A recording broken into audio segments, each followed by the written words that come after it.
Hi guys, Drew here, back with another video, and in today's video, we have more Caps news to talk about regarding the junior and senior Caps. As you see, I'm wearing my senior Caps hoodie again today. Got a lot to talk about today, since we're coming up near that postseason, near the playoffs, since it is coming soon, and it'll be a good run, hopefully, for both the junior and senior Caps. I'm going to get started with the junior Caps as usual, then I'll go on to discuss how the senior Caps have played in their one game, only their one game, while the Caps played two, and they went 1-for-1 in their two games. They win Friday night versus the Avalon Celtics at DF Barnes Arena. The goals in this game, Nolan Avery, the former Celtic, opens up the scoring as he should. I mean, it should have happened, and it did indeed happen.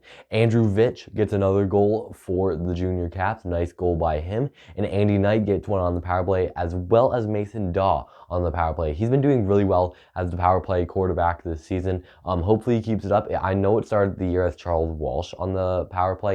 Didn't work out too well. He is now quarterbacking the second power play, which I like a little bit more better. He's played really well in that position, as Mason Daw has thrived in that main power play quarterback for the junior Caps. We'll see if he stays there for the rest of the season, but we're only gonna have to wait and see what happens. A strong performance from Scott Kirby. He had a 1.00 goals against average, to be more specific, and a 0.976 save percentage. 40 saves in the game for Scott. He has a new mask and it looks really nice on him, and it showed that he maybe brings some success for the junior Caps, and maybe he'll get more games as the season goes by, and as we're nearing the point for the end of this season. Then Sunday night, the Caps go to Mount Pearl for minor hockey night in Mount Pearl. A great attendance for Mount Pearl fans. Yeah, there was minor hockey night, and a lot of minor hockey teams were there to support the Blades, and I was there to support the Caps, and I may have been the only one in the building to do that. But Caps lose 7-3 to the Mount Pearl Blades. The goals in this game, Jordan Winter opens up the scoring for the Caps, and Andy Knight pots in 2 goals. One is on the power play for him. Nathan Hurley started in this game. A rough game from him, 7 goals against, and a 0.781 save percentage. Not a great performance from Nathan Hurley. He's been doing really well this season, and that performance there didn't really show that, but I mean, well, hopefully he has a bounce back game coming up shortly. That wasn't a great performance from him, but in my opinion, if Vijay, I don't even know how to say his name, Vijay Sajpal didn't play for the Blades, Caps would have easily won this game. Sajpal scored four goals for the Blades in this game, and the Blades fans were riled up after he scored that hat trick. A lot of hats went on the ice. Refs went to go pick it up, and they didn't even give it back to the kids. Usually that's what happens for senior and junior games, but they didn't give it back because there was that much hats on the ice, and all the junior Blades fans were like, hey, I want my hat back. But I mean, you threw it on the ice, so it's kind of your fault. But I mean, yeah, so they were fired up. Hats were all on the ice. Not too bad for minor hockey night in Mount Pearl, as it was pretty much the Sajpal party, the Sajpal one-man show. I mean, he may want to call it, but a strong performance from the Caps in both of their games. I mean, the scoring in that Mount Pearl game really didn't show how much effort the Caps put into this one. It was a really good game, and we had a fight in this game, actually. It wasn't, I don't know why they called it a 5 for fighting. I would have gave it a 2 for roughing. Not really sure why they gave it 5 for fighting. Because they didn't drop the gloves, kept the cages on, and they just threw a couple punches as the refs were there. But it was Zach Hocko and Liam Gwinney. And if you don't know who Liam Gwinney is, he's kind of known for his big hits. He's laid a few big hits in his time with Mount Pearl this season against the Caps. Kind of been that one guy that you don't want to be defending you. But Zach Hocko, he didn't drop the mitts, but he did fight Liam Gwinney while the refs were trying to break them apart. But they were throwing punches. Hocko was the takedown, a really good effort from him. And I'm really kind of happy that someone actually stood up against Liam Gwinney, because you don't see that happen too much, where Gwinney fights someone and actually ties or loses a fight against them, because he's known for his big physicality.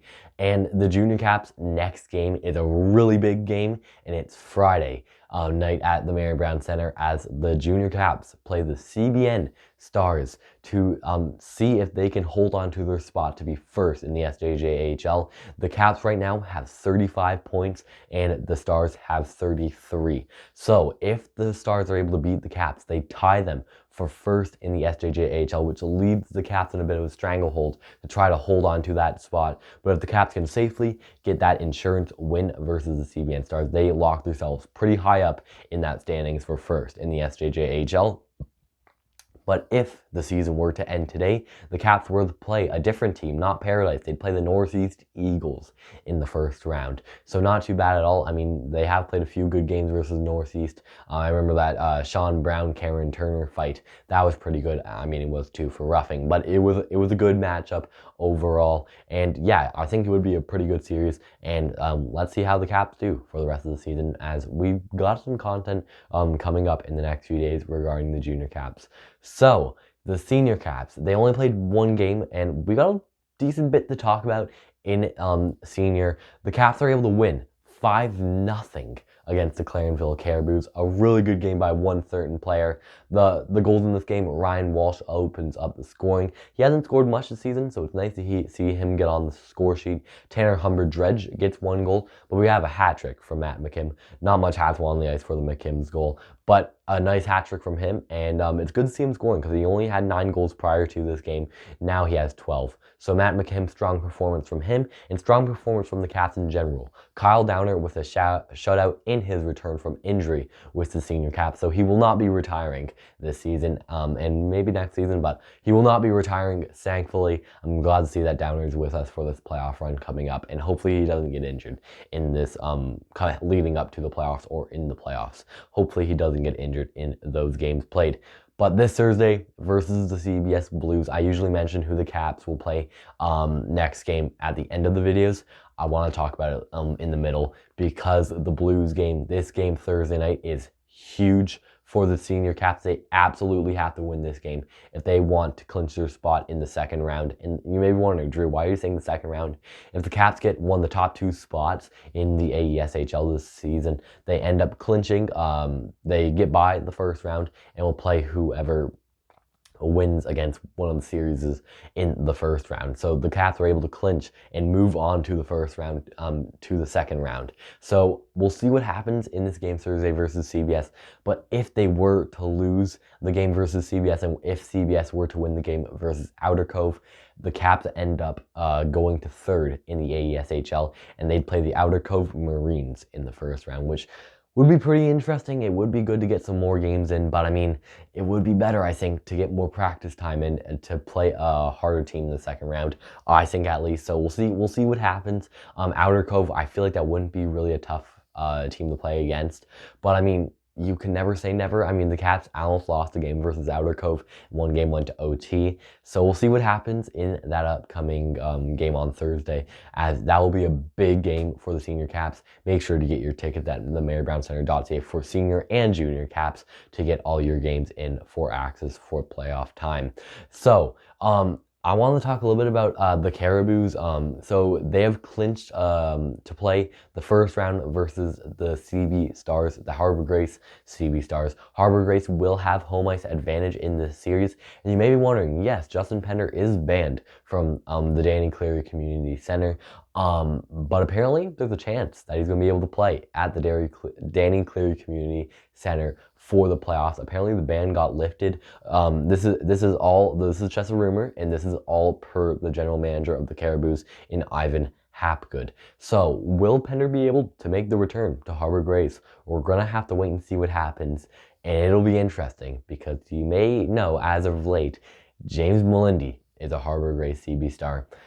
Will we see a Pender-Melindy fight in the first round? We're going to have to wait and see. It'll be interesting to see what happens in that series. It'll be a good series. It'll be fun. We'll wait to see who ends up moving on to the second round, that first round. But as I said before, we got a big video coming up soon. It may not happen just yet, but it's looking like it may happen. So That's it for today's video, guys. I hope you enjoyed. If you do, you can like this video. You can subscribe if you really liked it. We got a lot of subscribers as of late. As of the recent QMJHL podcast interview, that was really fun. Thanks to the guys over at the Wildcast podcast to do that interview with me. It was really fun. We got some more Q content cooking up heading into the 2025-26 QMJHL season for the Newfoundland Regiment. So that's it for today, you guys, and I'll talk to you all again in the next video, which will probably discuss more playoff talk as we get near the SJJHL and AESHL playoffs, where both teams compete for their championships in the Herder and the Taylor Cup. That's it for today's video, guys, and I'll talk to you all again soon.